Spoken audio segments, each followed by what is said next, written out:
Psych Perspectives, Geo Fox. And I want to talk about poverty, working class, living wages, cost of living.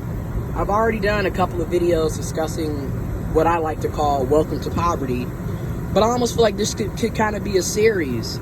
So this past Sunday, I went to a friend's house for Friendsgiving. This is something that we've been doing as a friendship group for like 5 years. So we just go over to their house, and then like we have multiple Friendsgivings. So like I went over to his house. There will be another group that does it. The last time I hosted it was like 2 years ago, and quite frankly, I'm not interested in hosting. Just not. But anyways, I appreciate it, but I just, after what I dealt with last year, I look at people differently. Let's just say that. So we were all having Friendsgiving. It was beautiful. He has my friend bought a house this year. It's beautiful. He always cooks and throws down in the kitchen very well. And then like we all bring side dishes and desserts and drinks and all of that. So it was really nice. And these are people that I've known for like 6+ years. We all went to college together. So that's how we know each other. Anyways, so we're sitting at the dinner table, and another two of our friends, they're married, and they're looking to close on a house. And then I have another friend who's married, and they're also looking to close on a house. And it's just beautiful. My one friend just bought his house. I want to say this was March, April, bought his house this year. Great. I got two friends who are married, and them and their spouse, they're about to close on a house. And I also want to throw this out there, and I know people are going to be like, blah, but I'm just going to do it.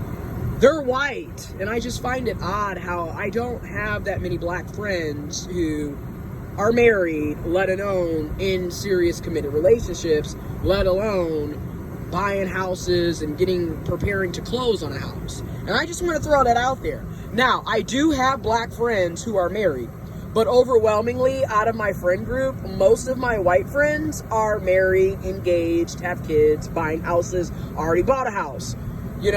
Actually living the American dream, or whatever is perceived to be the American dream, while the vast majority of my black friends are single, but they have a shit ton of kids they don't necessarily want or can't take care of correctly. I'm just saying, just gonna throw that out there. And again, you can say, well, you're stereotyping, oh, you're anti-black, or you're self-hating, or this is just the reality that I've seen and witnessed and experienced. Just saying. Anyways, so we're talking about how, how expensive houses are, and how like competitive the market is, and like how the cost of living doesn't necessarily match, and how everyone has these degrees, yet none of us are the majority of us are not working in our field. My friend who bought the house is literally working 2 jobs to afford the house, and still has a shit ton of student loan debt.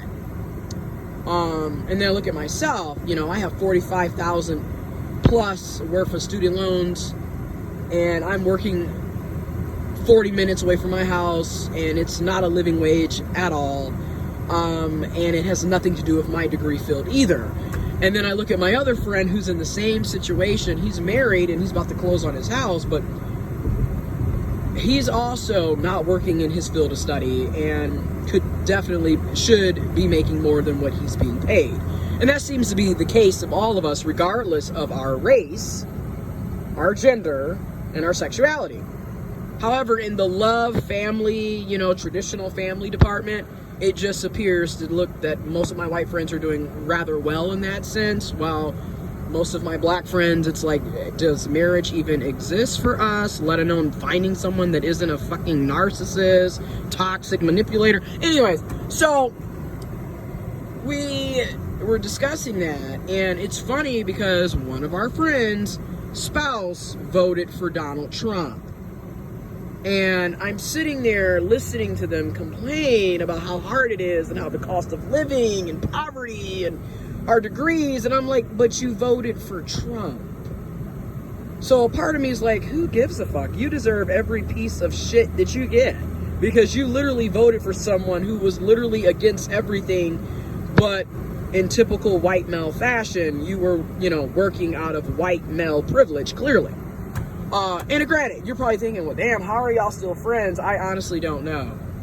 I mean, because I'm almost at this point now where I kind of look at everybody like, And then the other two white guys that are my friends, they also voted for third-party people. So they voted for the Jill Steins, the Gary Johnsons. Some of them even wrote Bernie Sanders in 2016. So listening to them as well complain about how shitty everything is, and I'm sitting here like, right, and you voted for third party. So again, you pretty much deserve all the shit that's coming your fucking way. And also, when you're a privileged white guy, you're literally, your whole life is based off your privilege, which is why we could talk all day about, well, you shouldn't stereotype and you shouldn't generalize and da-da-da-da-da. But at the end of the day, your lived experiences are based off of your lived reality. Hence why those of us that have privileges tend to make dumbass decisions on a daily basis, because we're not operating from a lack. We're operating from access and privilege. So it's easy to sit up and say, well, it's not that bad, or, well, I voted because da-da-da-da-da, because you're not the one being impacted by the racist Donald Trump. You guys are white. None of your kids are in fucking cages in ICE concentration camps. You're not worrying about, if you're a female or you have, female reproductive organs, or you have a vagina or an uterus, are you going to have control over that because you have the fucking Republican government constantly saying, you don't have control over your body. We do. But here's where they mess up at, right? They got the white male privilege part, but they're poor. They're poor, okay? They're working class, working poor. All of us are working class, working poor. So it's like we're all a paycheck away from being homeless. And like I said, one of my friends is literally working 2 jobs, literally only has 1 to 2 days off each month, okay? And is working basically 6 and 7 days a week. And I understand, because I used to be that person, especially last year, where I was working 2 jobs the entire summer, and then I had a job where I was working 60 to 80 hours a week on average. Now, I have a more stable job, but I still work overtime basically every day, so it's well over 40 hours a week, plus the 40-minute commute, plus the fact that I'm being paid pennies, poverty pay.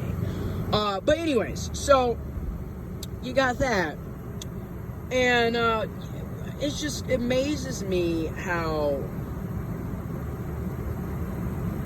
poverty is set up, how classism is set up, how elections are, set up. And it just seems to me that this system is against everybody, including the white males who thought their privilege was going to help them. Because like I said, a lot of my friends, they're white, they're guys, and they're struggling just as much as people of color when it comes to economics, because across the aisle, regardless of your race, your ethnicity, your culture, your heritage, your sexuality, your gender, if you don't have money, you're gonna have a pretty shitty life, because we live in a capitalist society. So I just wanted to throw that out there. I'll be doing more videos where I discuss shit like this, but poverty is coming for everybody. And everybody who keeps thinking, well, it's not going to happen to me. A lot of us thought going to college, it wasn't going to happen to us. And guess what? It's happening to us. So you better wake up.